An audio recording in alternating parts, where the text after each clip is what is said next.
We could all use a good Christmas movie about now.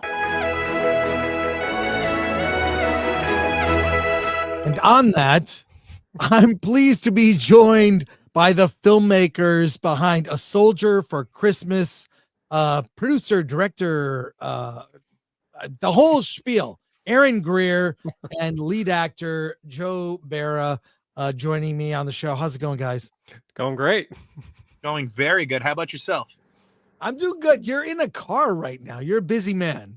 I am in the car. Yes, I'm on the go. It's a very busy season, but it's a good kind of busy. So very blessed. All right. Now, I am a huge fan of holiday films.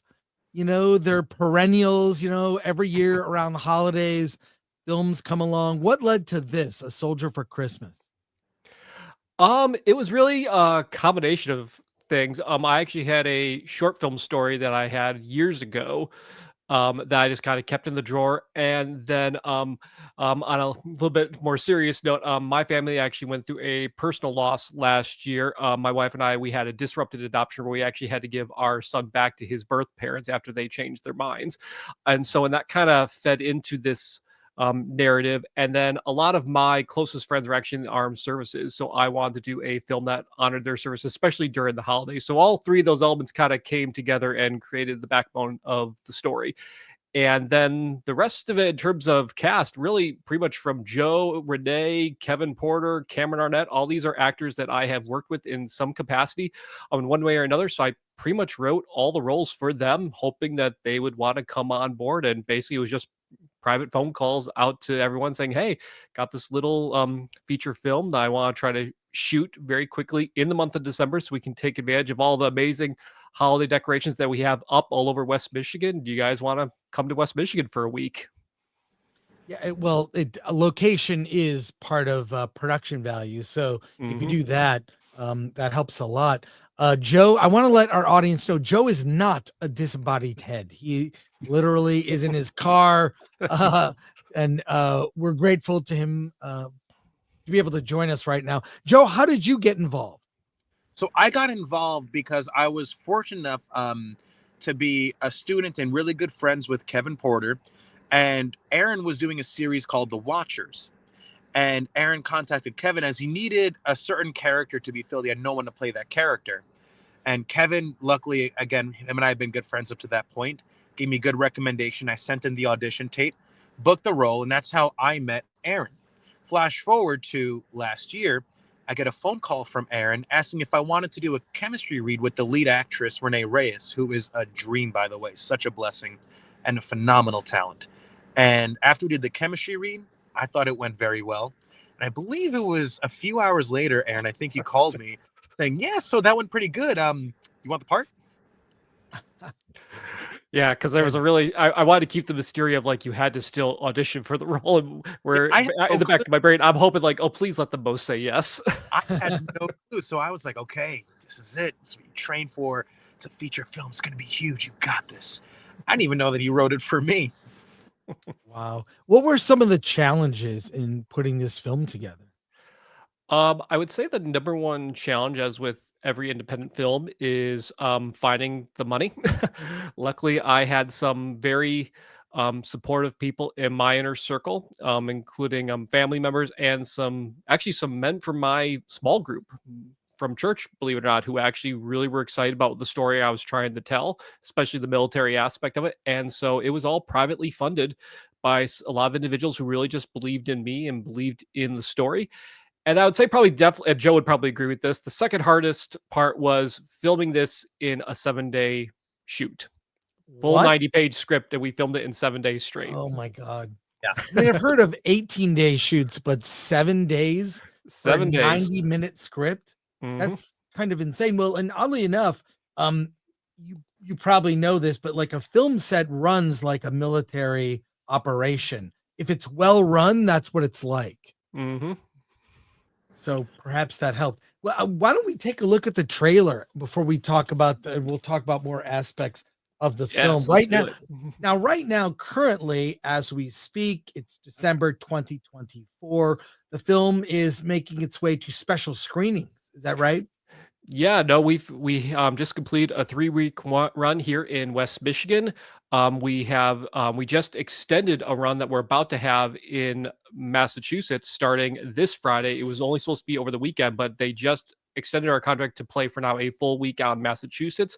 And then we have a showing at the Rooster Theater down in North Carolina happening on December 15th. And Joe today actually just completed booking at a Regal Cinema in New York. So we also have a screening happening in New York on December 15th as well. Well, it's good to see these major theater chains, take a look at indie cinema as a Mm. real option to fill their screens rather than, the latest Disney thing. You know what I'm Well, because saying? I think we're seeing like we're at a time in film where we had the MCU and Yeah. everything big and full of action, explosions, this and that. I think people miss good quality filmmaking with a good story, and I think this film is proof of that. And I Let's would look add at on, yeah, I'll add on to that real quick before we watch the trailer.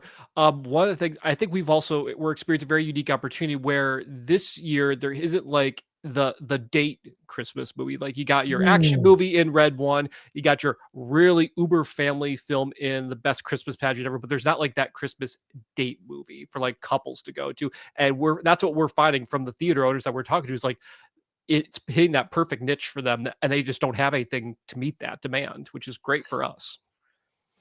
let's take a look at the trailer. This is you sent me this link. It's about 1 minute. So let's take a look. I feel burnt out from guys. Okay, so they haven't all been keepers. It's been 2 years since Andrew passed. You have to trust that God's gonna pull both of you through this dark time. Hannah, this is Sergeant Barnes.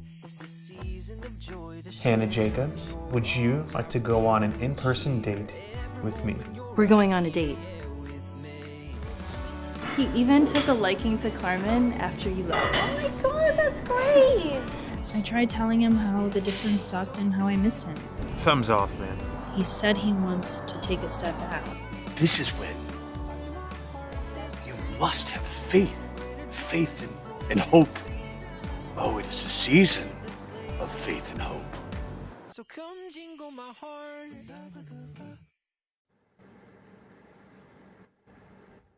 I'm definitely getting like a Hallmark vibes, which is a good thing. Hallmark has a good rep. You know what I mean? They know their audience. Yeah, and I would say we are I think our story is a little bit more grounded than what Hallmark usually tends to tackle. We do deal with a lot more heavier stuff in terms of like loss and stuff like that. And that's what we've actually heard from a lot of audiences that we have personally seen the film with, and from people that have been reaching out to us, is that it just feels a little bit more grounded, and I think people are relating to that, which has been a nice bonus. Mm-hmm.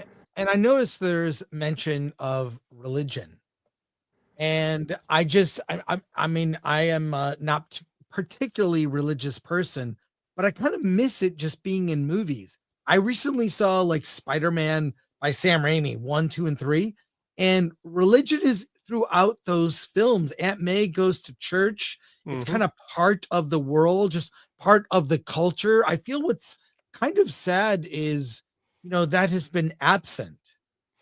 Yeah, and I would say, and I'm sure Joe has his take on this too, I would say that is kind of in the vein that we tried to be in, is that faith and church is present. It is part of the characters, but it's not something that we like stop everything in the movie and let's focus on that. It just happens to be a part of the characters, the story, and the world that they are inhabiting.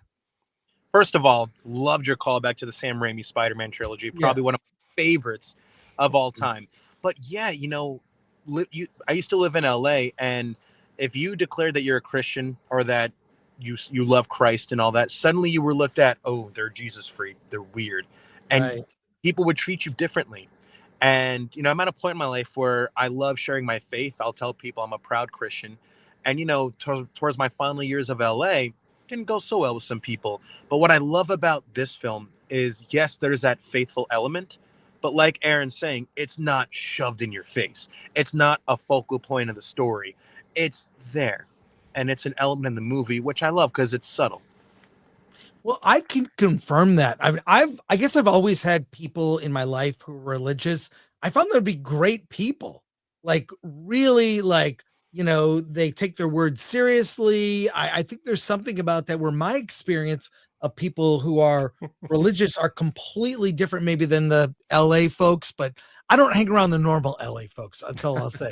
But I've always had people around me that had faith. One of my really good friends, the producer of Napoleon Dynamite, he's Mormon and just the greatest guy and really not, I don't know. I feel like people that act that way, maybe they don't know people who are like that. So it's kind of sad, but I miss it being just in the background of a movie. It's not maybe this movie isn't faith based, but it's just part of the world of the characters, especially with what they've been through. Yeah, no, 100%. Well, I think so. I've heard a couple people in my filmmaking journey call it film or faith adjacent, which I think that's an avid description. It's like it's there, but it's like it's present. But I think it works best when it's just naturally part of the story. You don't call attention to it, and you let the characters and the story do the heavy lifting. And Exactly, accurate. That's a good description. yeah, so I think that's a good description, and I've seen more and more filmmakers that I have interact with. They're starting to really want to go more in that direction because it gets us away from some of the stereotypes that have been building up over the last, I would say. I'm going to go back and say, ever since Passion of the Christ, there's been kind of like that genre came out of the success of that, and that those stereotypes got cemented in. And now everyone thinks that's what it is. And the same thing with the Hallmark films too. Like the Hallmark films have certain story beats that just have to happen. And while we did try to follow certain ones because we were told if these beats aren't hit, then selling your film is going to be very hard. So you gotta be aware of those things when you're dealing with getting your investors' money back. But I still think we were able to tell a story that felt a little bit more grounded and unique. At least after I saw it in the movie theater, I'm like, man, this definitely doesn't feel like as bouncy and peppy as a Hallmark film does, at least in the ones I've seen. And that was the first thing I felt, because obviously I was there every day filming. Different when you see the film on screen. And I wouldn't say I'm a Hallmark Christmas movie viewer because I can't, for me, I just can't stand like the whole like everything's so light spirited, everything's so peppy, this and that. And after watching ours, I'm like, there's definitely a distinct difference. Like Aaron was saying, the groundedness, and also it's just such a charming film. Like it'll inspire anybody out there, because we've all gone through heartbreak, we've all gone through loss. If anything, this film will inspire people to just not give up hope, that love is still out there. And that was honestly one of my key takeaways from it. Yeah, it seems like it deals with heavy material, but as you were saying, that religion is part of the backdrop, sort of part of the milieu, just like Christmas is part of that, right? But it's in the background, it's the setting in a way, but not the focus and not preachy. And I like films like that. I mean, I didn't realize growing up how many films just had religion in it that was just present, because that was, for 75+% of the population, just a part of people's lives. And somehow we've lost it. I remember saying to my friend, Alan Ing, who's editor of Film Thread, like, I miss it. I miss it just being present. So, and Christmas we associate with that, obviously going to church, the holidays, it's a big family is a big part of it. So, speaking of faith, you did this movie in 7 days. You gotta have like, it's a miracle. It's a miracle. This movie was done in 7 days.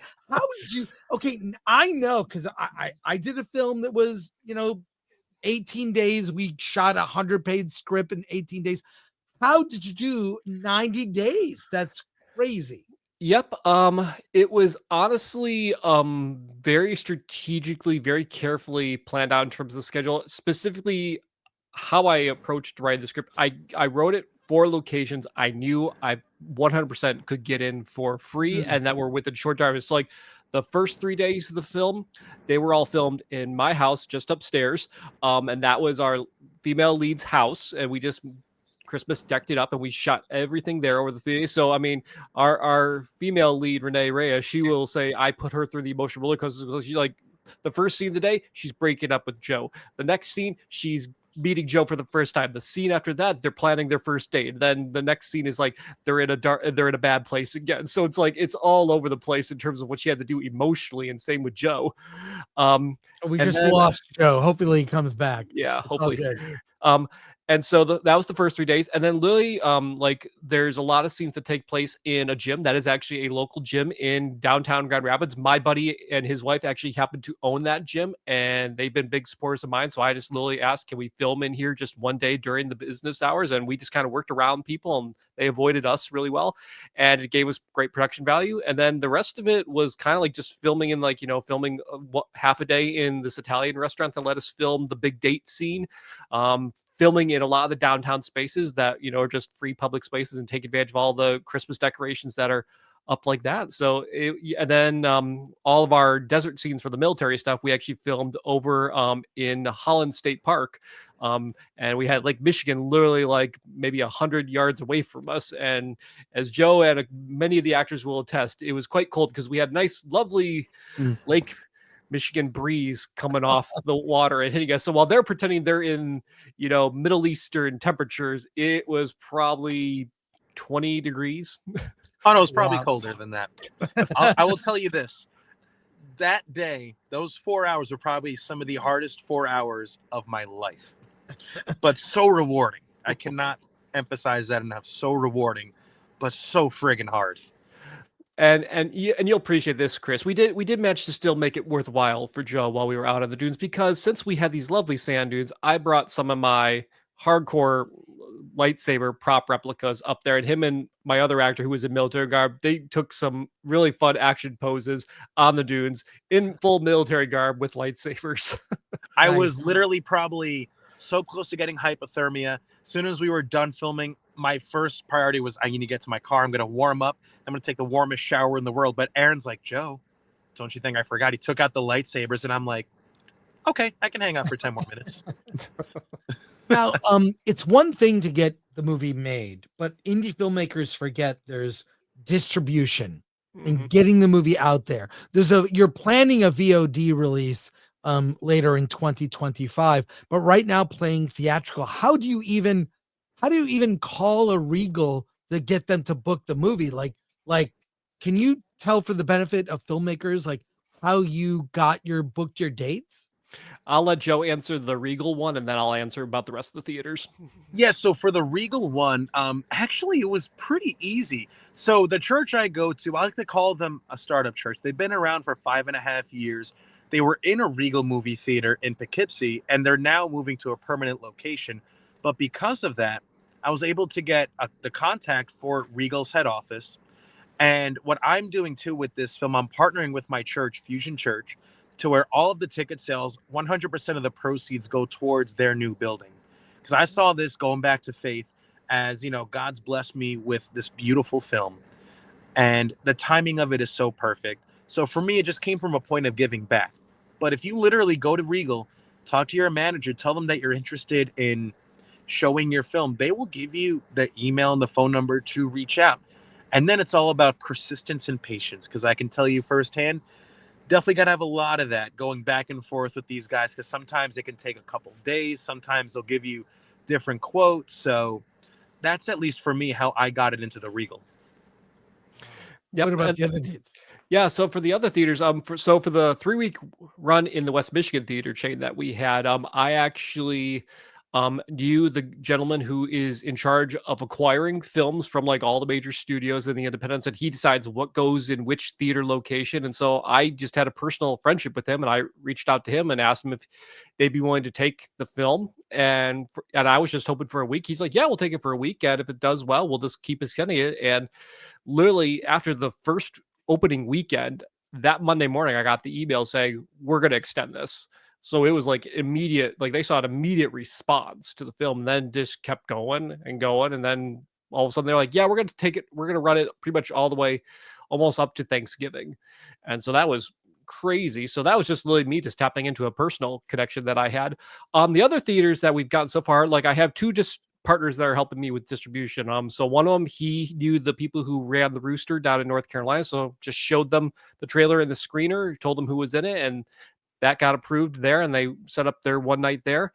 For the theater in Massachusetts, same kind of deal. My other distribution partner, he just contacted their main office, and basically through persistence, and again, having your all your production photos, your trailer, your screener, which is done, ready to go to show these people. That's the first thing they asked for, was the screener. So I would definitely suggest have your screener ready to go with a private link right off the bat. No, like have one of your producers who's ever doing the pitching know the ins and outs of the film backwards and forwards, so they can talk about all the strategy and business stuff and all that jazz. And then what the deal, one of the deals we came out with was we did a four walling deal, which the way four walling works is basically we rented out a certain theater space, and then we came up with a contract that deals with how we're getting the split of the ticket sales with the theater. And it's much more favored to us. And, luckily a lot of these theater owners, they're just really excited to have a Christmas film like this in their theaters. So, they get their percentage, we get our percentage. And literally, we've just been kind of like just going theater by theater, just adding more and more and showing them the film, getting them excited about it, coming up with, good contracts. And then, everything just keeps getting extended in terms of the runs. And so just slowly but surely, we're kind of just stacking up the ticket sales to get to, hopefully there's a good chance we might actually make our entire budget back just by this limited theatrical release in December, which is quite exciting and not something we were expecting. Yeah, I wanted to share your website here, nexthorizonstudios.com/films. People can contact you there. They can reach out if they want to either book the film or, who knows, just chat with another indie filmmaker. But this is really impressive. This is soup to nuts. This is elbow grease, sitting there grinding, working, making a movie and getting it out there. So I applaud you guys. Yep. Thank you. We're very proud of it. Thank you. I just got to give Aaron so much credit, because with this film, he took his entire experience from Watchers. This is why, kind of like to your credit, what you're telling people, you just got to keep getting out there and putting your best foot forward and keep working hard. Because Aaron took the best people from Watchers, and he knew that this was an ambitious schedule. And because he knew that he had the right talent for the job, that only with the talent that he acquired could we do this in 7 days. Not ideal, but it was because of the team Aaron assembled. So I give him so much credit for that. Great. Thank you so much, gentlemen. I guess I should end with like Merry Christmas. I'm not going to say Happy Holidays. That's over. It's done. We are back to Merry Christmas, man. Let's get back to Merry Christmas, and congrats to you guys for just 7 days. 7 days is like a short film, so that's impressive. Yep, didn't quite have that luxury. All right, great. And let us know when the film is on VOD too. Absolutely. Let our audience know. All right. Okay. Well, what are you guys doing for Christmas then? You're gonna be booking this movie, I guess. For Christmas, on top of watching it on the 15th at my Regal Theater here, Christmas is going to be a big Italian Christmas at my place. Monty Guts, the 7 fishes, a bunch of dessert, the 10-course meals, all the above. There you go. Yep. Nope. For me, this is my first Christmas with my daughter, who will be turning 1 in February. So it's been an exciting period of holiday first. So we're actually going to be traveling down to my wife's family for Christmas. So we'll be driving down Christmas Eve, and her family lives down in Indiana. So we'll be driving down there and doing Christmas with the other side of the family, and then my side later. Well, it's a good time for a soldier for Christmas. Aaron, Joe, thanks for joining me. Thank you so much for having us. Yeah, thanks. It was a real treat.